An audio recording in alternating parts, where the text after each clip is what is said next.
Killer storms, deadly virus, the bank and the finances are crashing, war is imminent. Oh my God. That's all we get on the news today. What can I say? What can you say? We get desensitized by it. In other words, we go into cognitive dissonance where you just become neutral to it. You blank it, it doesn't mean anything, which is actually a dangerous state to be in. It shuts down your insight awareness. It shuts you down, it puts you into freeze, or it puts you into fight and fear, because it's all projected fear and it's none of your business. Most of the stuff will never happen. It won't spoil your day, and if it does, you deal with it then. Fear is what the governments are trading with at the moment. Globally, how many crises is there? Climate? Well, they called it global warming, but then they couldn't prove that, so they called it climate change. I mean, clearly something's going on, but there's been some solar flares, and meteorologically, that's the answer. There's been some solar flares, and it happens throughout history. Check your history. The globe has been hotter, it's been colder, it fluctuates. We live on a living planet with polarity, and the poles are shifting. But anything that you can do about recycling, don't even get me started. It's just so ridiculous when you've got countries bellowing lots of radioactive crap into the sea and into the ozone, whatever that is. It's just ridiculous. But my question to you is, what can you do about it? If you can do something about it, then positively do something about it. If you can't do anything about it, why worry? Don't allow your physiology and your psychology to put you into fear.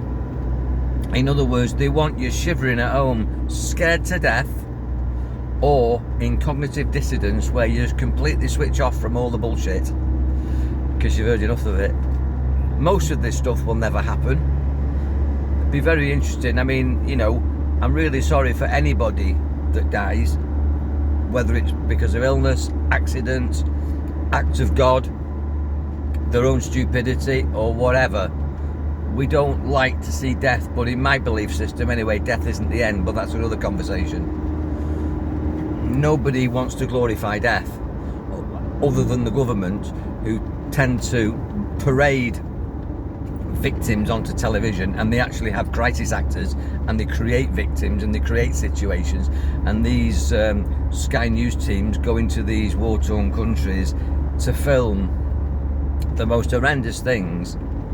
And you know as well as I do, they can produce it, they can screenshot it, they can censor it. In other words, they can chop it, cut it, edit it to make it look like whatever they want, from camera angles.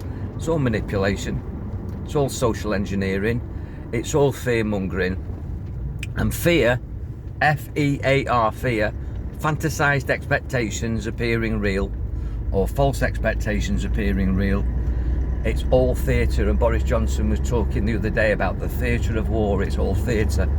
None of the situations that we've currently got in society anywhere in the world is because of a need to respond to any sort of virus or any sort of conflict in terms of military response.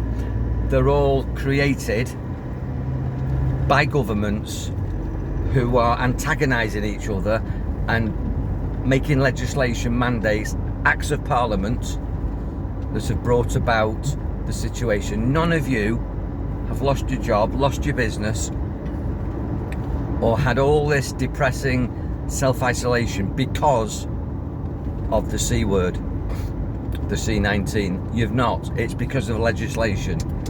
If you caught something and you died, I'll pray for you, and I'll pray for the families who are suffering your sad loss. But trust me, it was made a million times worse because of legislation.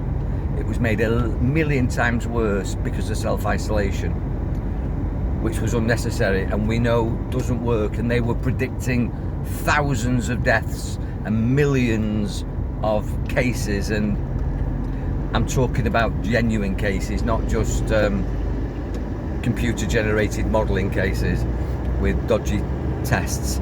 And this situation at the moment that's going on for my family and my loved ones on the North Wales coast, or anybody that lives in the west of Wales, northwest of England, on the west coast, anywhere in Great Britain, who's getting battered by Storm Eunice, whatever it's being called. I mean, I was watching this morning. I mean, these presenters absolutely love it, don't they? You know, it's like watching the polls night. You know, when they're voting, and they get these charts up, and they absolutely love making a mountain out of a molehill, and they get hand-picked experts to say what they want to say. They won't have anybody on that doesn't say what they want to say. I mean, just this morning regarding this Storm Eunice, you know, they talk about Storm Eunice, and then the presenter with an agenda asks a leading question about, is this about climate change? And you could see that the meteorological expert, this woman, thought, no, it isn't. But she was so coerced into connecting the storm with climate change. I mean, I'm a hypnotist. I understand persuasive language, NLP. And there's no way she could have answered that question without drawing a connection between the storms and climate change. But, you know, in the same article, they were saying that we've had similar storms with this stinger, whatever that means. That's another evocative word that's supposed to create fear for you. A stinger.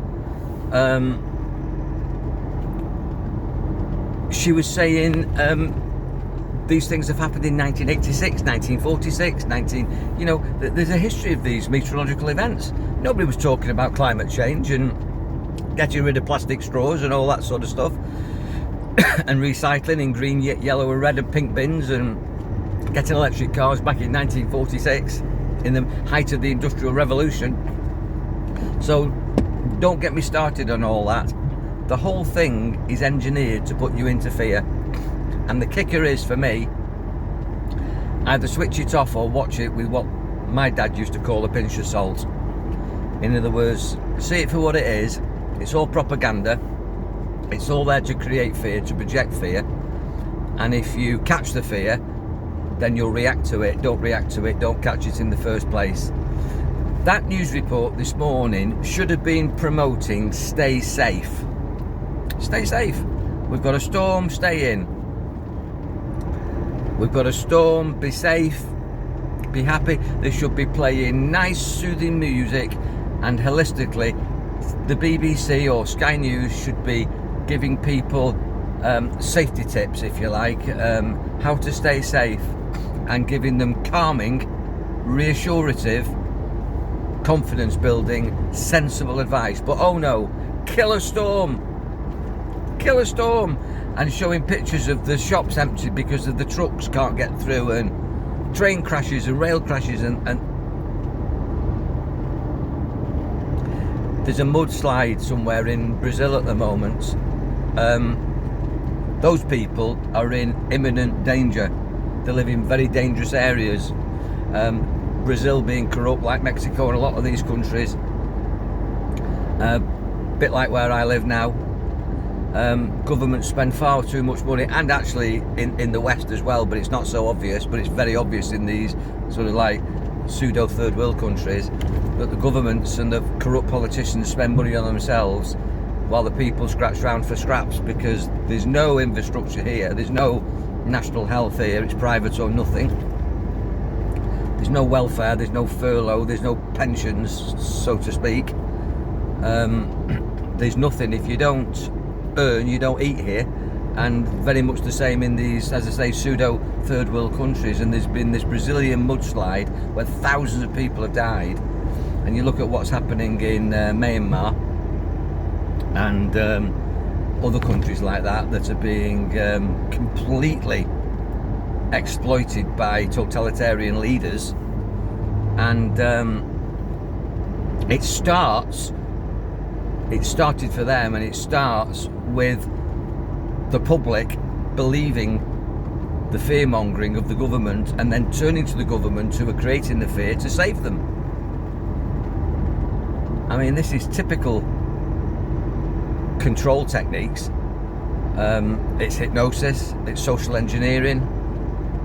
And that's what's going on at the moment. They're projecting fear at you, and instead of stepping up for yourself and making a wise judgment, deciding for yourself and thinking to yourself, right, I can take care of this, I can sort myself out. People look to the government. What are you going to do about it? What are you going to do about it? They created it. What are you going to do about it? And you basically hand over your willpower, your personal power, and your life to the government, who you think are going to come along and save you when they created the problem in the first place.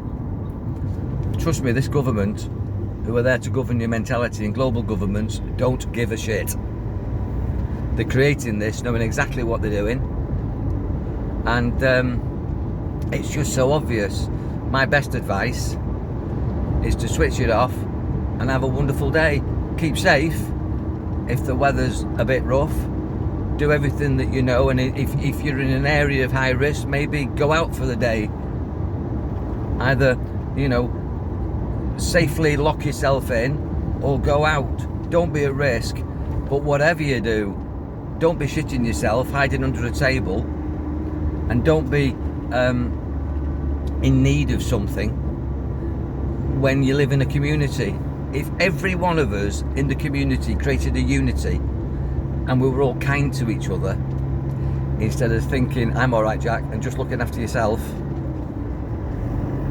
If you've got any elderly people in your area and there's a storm going on, or food shortages going on, or anything going on, power cuts, look after each other. Be kind, be powerful, don't go into fear. And if you want to chat about anything, I'm here for that. Take care, have a wonderful day, God bless.